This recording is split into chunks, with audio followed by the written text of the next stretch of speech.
जब हम दुर्योधन का नाम सुनते हैं तो हमारे मन में क्या आता है? हम में से ज्यादातर लोगों के लिए इमेज एक क्लासिक विलेन की होती है।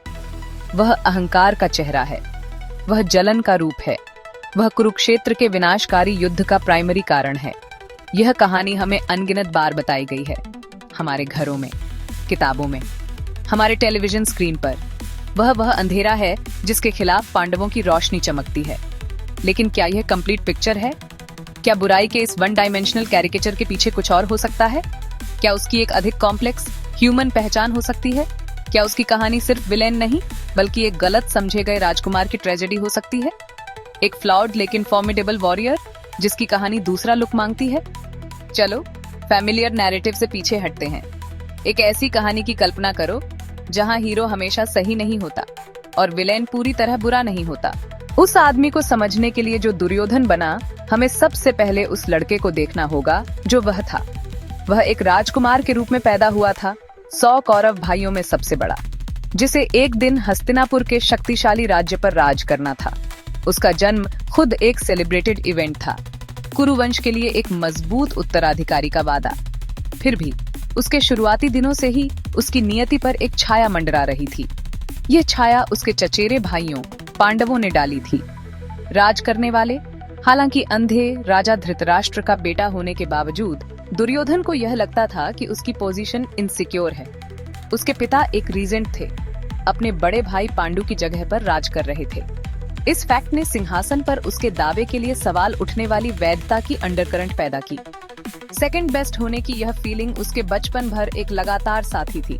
हर कंपटीशन, हर लेसन द्रोणाचार्य के साथ पांडवों की सुपीरियरिटी को उजागर करता था। यह माहौल युवा दुर्योधन में गहरी नाराजगी और अन्याय की भावना जगा गया। यह जहरीली मेंटरशिप, उसकी अपनी इनसिक्योरिटीज और उसके पिता का अंधा प्यार मिलकर एक परफेक्ट तूफान बने। वह लड़का जो एक नोबल राजा बन सकता था, ईर्ष्या और नाराजगी की आग में जलकर बदल गया। जबकि दुर्योधन की कई कमियों पर ध्यान केंद्रित करना आसान है, उसकी रिमार्केबल स्ट्रेंथ्स को अनदेखा करना एक बड़ा अन्याय होगा। उनमें से प्रमुख थी उसकी लॉयल्टी की अटूट क्षमता और सच्ची दोस्ती की उसकी गहरी समझ। जब कर्ण, एक कथित रूप से निम्न जन्म का व्यक्ति, को रिडिक्यूल्ड किया गया तो दुर्योधन ही था जिसने आगे बढ़कर कदम उठाया। उसने एक सारथी के बेटे को नहीं बल्कि एक बेजोड़ कौशल वाले योद्धा को देखा।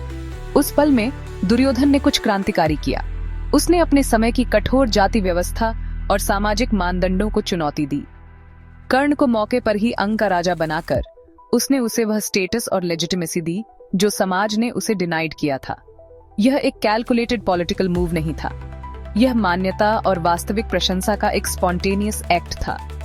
इस एकल कार्य ने उसे कर्ण की अटूट वफादारी दिलाई, जिससे महाकाव्य में सबसे शक्तिशाली और मार्मिक दोस्ती में से एक का निर्माण हुआ। कर्ण ने दुर्योधन को अपनी अटूट निष्ठा दी, उसके अंतिम सांस तक उसके साथ खड़ा रहा, तब भी जब वह जानता था कि दुर्योधन का कारण मॉरली रॉन्ग था। अपनी सभी स्ट्रेंथ्स के बावजूद दुर्योधन एक ऐसा व्यक्ति था जो अपनी ही मॉन्यूमेंटल फ्लॉज से ट्रेजिकली अनडन हुआ। प्राइड एनवी इस पल ने उसके भीतर प्रतिशोध की आग जला दी जो कभी बुझेगी नहीं। विशेष रूप से कुख्यात जुए का खेल। जुए का खेल दुर्योधन के लिए नो रिटर्न का पॉइंट था। पांडवों को अपमानित करने और उनसे वह सब कुछ छीनने की उसकी इच्छा से प्रेरित होकर उसने डिसेंसी और धर्म की सभी सीमाओं को पार कर दिया। द्रौपदी, उसकी अपनी भाभी, को बड़ों से भरे दरबार में डिसरोबिंग करने का आदेश देना उसके चरित्र पर एक ऐसा दाग था जिसे कुछ भी कभी धो नहीं सकता था। यहाँ तक कि जब भगवान कृष्ण खुद एक शांति प्रस्ताव के साथ आए, केवल 5 गांवों के लिए समझौता करने की पेशकश करते हुए, दुर्योधन का अहंकार इतना विशाल था कि उसने इनकार कर दिया, प्रसिद्ध रूप से यह घोषणा करते हुए कि वह बिना लड़ाई के एक सुई की नोक जितनी जमीन भी नहीं देगा।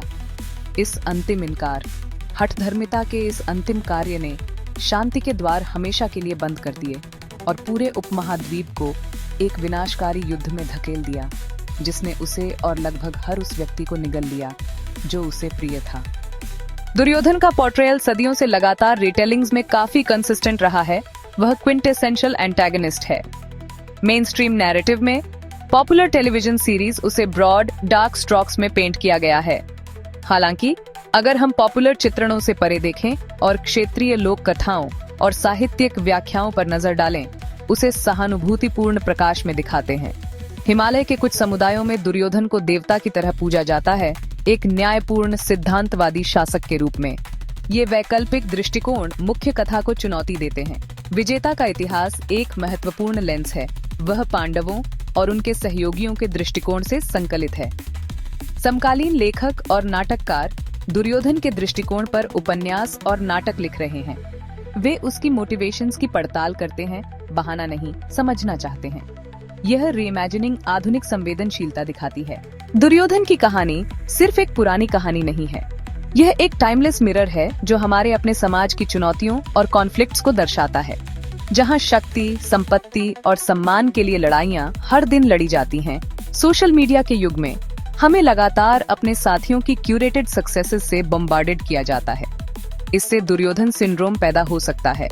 दुर्योधन की कहानी गलत सलाहकारों से खुद को घेरने के खतरों के बारे में एक शक्तिशाली कॉशनरी टेल है। क्या हम उन लोगों की बात सुनते हैं जो हमारे अहंकार को खुश करते हैं और हमारी सबसे खराब इम्पल्सेस को प्रोत्साहित करते हैं, या हम उन लोगों को ढूंढते हैं जो हमें चुनौती देते हैं और हमारे अपने अच्छे के लिए कठिन सच्चाइयां बोलते हैं?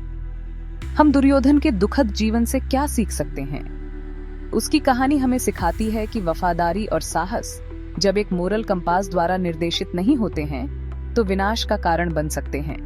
हम जो रास्ता चुनते हैं, जिन आवाजों को हम सुनते हैं, ये अंततः परिभाषित करेगा कि हम अपनी कहानियों के नायक बनते हैं या एक स्वनिर्मित कुरुक्षेत्र के दुखद खलनायक।